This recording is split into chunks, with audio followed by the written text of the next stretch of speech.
Bonjour à tous, il est 10h sur RTI, le moment du flash d'information.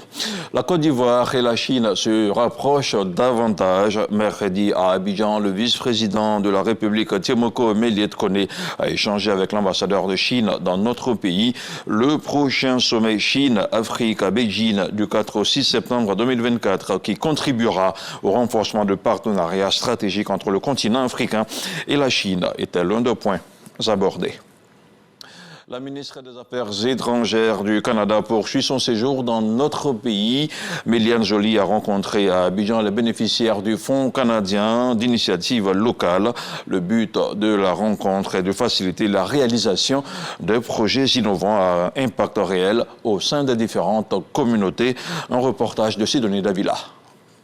À Abidjan, dans le cadre d'une visite de travail et d'amitié, la ministre des Affaires étrangères du Canada a reçu en audience les bénéficiaires du Fonds canadien d'initiative locale, un fonds qui a facilité la réalisation des projets innovants à impact réel au sein des communautés locales, et ce, avec l'appui des institutions et des organisations locales de la société civile. Nous sommes financés par le gouvernement du Canada sur le projet dont le thème est l'inclusion des femmes dans les mécanismes formels de règlement des conflits et de gestion des frontières. Alors, ce financement a commencé depuis, on va dire, l'année dernière.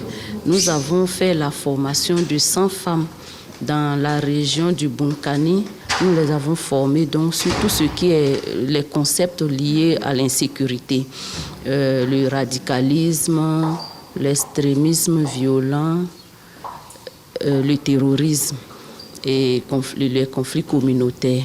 La diplomate canadienne a félicité les organisations bénéficiaires sélectionnées pour l'année 2024 avant de les encourager à agir pour un bon usage de ce fonds.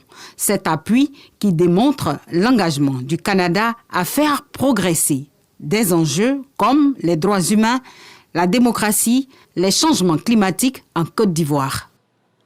Cette séance de travail entre le ministre délégué aux Affaires étrangères et une délégation américaine mercredi après-midi, les réflexions ont porté sur la politique migratoire en Côte d'Ivoire. Là-dessus, vous aurez plus de détails au cours de l'édition de 13h. Dans l'actualité hors de nos frontières au Mali, dans un rapport publié le 20 août, l'organisation Action contre la faim relève une augmentation préoccupante des cas de malnutrition infantile dans le pays. Les enfants de moins de 5 ans vivant à l'intérieur des camps de déplacés dans le nord-est du pays sont particulièrement concernés. La malnutrition, il faut le rappeler, touche 30% des enfants dans des endroits différents. Parmi les causes de cette malnutrition infantile, l'ONG pointe les différents conflits au Mali en cours depuis l'année 2012. La Somalie menace de suspendre tous les vols d'Ethiopian Airlines vers son territoire pour un contentieux territorial. C'est ce qu'a annoncé hier mercredi les médias officiels. La Somalie Civil Aviation Authority reproche à cette compagnie de ne pas avoir donné suite à ses plaintes concernant les questions de souveraineté.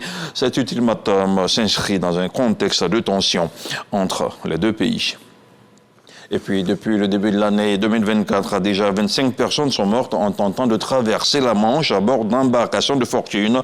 C'est plus qu'en 2023 et qu'en 2022, où les traversées illégales vers l'Angleterre avaient pourtant atteint des records. Le nouveau gouvernement travailliste du Royaume-Uni a donc dévoilé hier mercredi son plan pour faire diminuer l'immigration illégale.